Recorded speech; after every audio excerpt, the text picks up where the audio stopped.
नमस्कार जय जगन्नाथ।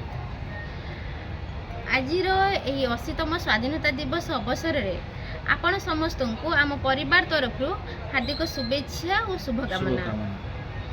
आज यही पवित्र दिन में 1947 मसीहा अगस्ट मास 15 तारीख दिन आम देश स्वाधीनता पराधीनतार श्रृंखलार मुक्त होई स्वाधीनता लाभ करथिला बा हासिल करथिला।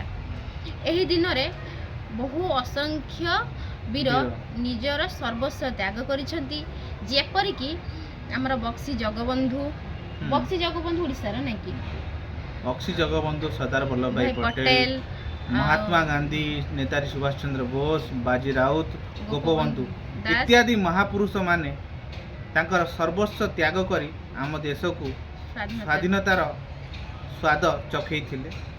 यही दिन आज से ही दिन अगस्ट मास 15 तारीख जहाँ आम देश स्वाधीनतार प्रथम स्वाद चाखिथिला।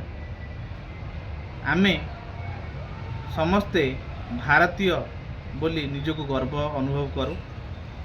स्वाधीनता केवल गोटे शब्द नुहे, यह गोटे बहुत बड़ मनुष्यर कर्तव्य बा देश प्रेम आम भारतर समस्त वीर जवान मानकु आमे यही दिन श्रद्धांजलि ज्ञापन करता, जो माने आम देश को स्वाधीन करने तांकर सर्वस्व त्याग करथिले।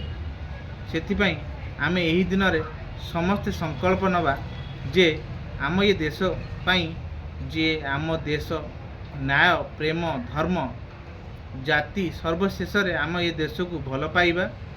आम देश सर्वोपरि समस्तिंक सहित समस्तिंक मिलीमिशि आम देश रे आमे भारतीय आम सर्वस्व एकतीय। आम यही स्लोगान सर्वदा आम बाटे रही वंदे उत्कल जननी, वंदे मातरम, भारत माता की जय, जय हिंद।